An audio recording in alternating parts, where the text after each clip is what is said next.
հիմնավորումը բնականաբար հասկանալի է, բայց առնվազն 2 ամիսը,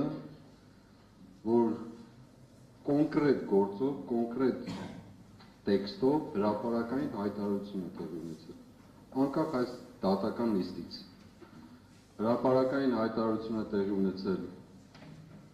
մամուլի միջոցներով, փաստացի հրապարակային հայտարարություն է տեղի ունեցել այս դատարանում, ինչպես մեկ իսկ առաջ իմ պաշտպանի կողմից եւ այսօր էլ մյուս պաշտպանի կողմից։ Առ այն, որ այս գործում առնվազն գոյություն ունի նենգափոխում իրադրությունների, դեպքերի, խոսքերի։ Սա հստակ արձանագրված փաստ է։ Բայց այս հրապարակային արձանագրումին ես կարծում եմ, որ հիմա դուք կարող եք ասեք, որ մեզ չի վերաբերում, բայց ես ուզում եմ երկրորդել եւ կրկնել։ Այս հրապարակային արձանագրումներին բացարձակապես ոչ մի իրավական հետապնդում, հետաքրքրություն, լինի դա մեղադրողների կողմից, լինի դա իրավապահ համակարգի այլ իրավասու մարմինների կողմից տեղի չի ունեցել 2 ամսից ավելի, փաստացի հանցագործության մասին այստեղ հաղորդում է տրվել։ Եվ սա ուզում եմ այս պահին ես արձանագրել, որ մենք, այո, պաշտպանները մեր հանցագործության մասին հաղորդում են տվել եւ հիմա ես հրապարակային նորից եմ կրկնում դա։ Եվ հրապարակային էլ ասում եմ ամենայն պատասխանատվությամբ Հայաստանի Հանրապետությունում գործող գլխավոր դատախազ եւ քննչական կոմիտեի ղեկավարները ստախոս են։ Սրա համար պատասխանատվություն կենտրոնացել։ Ես իմ հայտարարությունն արեցի հանցագործության մասին, եթե ես իմ հայտարարությունը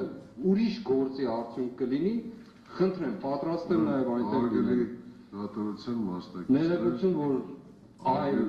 այլ կերպով խոսեցի, բայց իրականության արձանագրումն է։ Շնորհակալություն։ Ուրեմն դատարանը իր որոշումը կայացրեց։ Դատարանը չի կարող որևէ եզրահանգման գալ, բարձ ասում եմ, եթե պաշտպաններից որևէ մեկը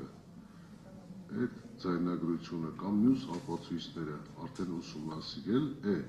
դատարանը պետք է հետազոտի դռնբաց դատական քննության ընթացքում։ Եթե դռնբաց դատական քննության ընթացքում հիմնական դատալսումների ընթացքում դատարանը որևէ ապացույց չի հետազոտել, ընդամենը կողմի կարծիքը լսելով, դատարանը չի կարող որևէ եզրահանգում կատարել եւ որոշում կայացնել, որովհետեւ դա կդիտվի արդեն կողմնապահություն։ Ես մի բան էլ ասեմ, էլի ձեզ, ինչ որ վերաբերում է հանցագործության մասին հաղորդում ներկայացնելով, խնդրեմ կարող եք հանցագործության մասին հաղորդում ներկայացնել դուք էլ վարորդի ցանկացած մասնակիցել, եթե այդպիսի գտնում եք առկա է, բայց դատարան չեք ներկայացնում, դա ներկայացնում եք իրավասու մարմին։ Եվ մի բան էլ կոչանեմ ձեզ եւ պահանջս է եւ խնդրանքս վարորդի յուրաքանչյուր մասնակցի։ Մի փորձեք որևէ մեկին ձեր ելույթներով վիրավորել, դրա անհրաժեշտությունը չկա։ Դատարանի պահանջը եւ ցանկությունը հետեւյալն է, որ նորմալ մթնոլորտում մենք կարողանանք նիստի բնականon ընթացքը ապահովել, բոլոր հարցերի լուծումը ժամանակին տալ, որպեսզի անհարկի չերկարաձգվի մեր քննությունը տվյալ վարույթով։ Դրա համար էլ դատարանը յուրաքանչյուր շաբաթը մեկ, սա եզակի երևի երևույթներից մեկն է, յուրաքանչյուր շաբաթը մեկ, ես նշել եմ, որ յուրաքանչյուր 5 շաբթի օր սույն քրեական վարույթով դատական նիստ է հրավիրվում։ Ժամն էլ նախապես բոլորը տեղյակ եք։ Իհարկե։ Ուղղակի ճշգրտում անվեց, ինչ որ ասացիք, նախապես, հիմա էլ որ երկրորդեցիք կրկնեցիք, ինձ համար ընդունելի է այս պահին։ Այդուհանդերձ իմ հայտարարությունը վիրավորանք չէ, իմ հայտարարությունը հանցագործության մասին է։ Ես ասում եմ ուղղակի որևէ մեկին նիստի ընթացքում մի փոքր անձնավորած վիրավորանք որևէ Ապարժան դատարան 4 ամիսը մեզ ամեն ինչ ասել են, եւ ես չեմ ասում դրանից առաջ։ Որևէ մեկի բերանը չի հակվել հանրային հեռուստատեսությամբ, ազգային ժողովով,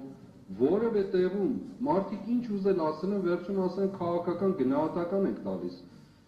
ինչ ուզեք, ամենավերջին հայհոյանքներից սկսած մինչև ինչ ձեր մտքով անցնում է, ամեն ինչ։ Մենք ընդունել ենք այդ հալածանքը։ Արգելի մեղադրյալ, ես Ընդունում եմ, բարեթող վերջացնում։ թույլ չեմ տա, որ որևէ մեկը Ավարտում եմ։ մեղադրյալներից անկախ կարգավիճակից Պատվիրժան դատարան։ Ես ուզում եմ ասել, որևէ մեկին չեմ վիրավորում, իրավական, քաղաքական գնահատական եմ տալիս։ Ինձ կարող են ասել ահաբեկիչ ու չգիտեմ ինչ եւ վերջում ասեն քաղաքական գնահատական եմ տալիս, ես էլ նույնն եմ անում։ Հանցագործության մասին հրապարակային հաղորդում եւ իրավական ու քաղաքական գնահատական։ Վարդի մասնակիցներ գույքային հայց որպես այդպեսին արկա է անեն մեղադրողները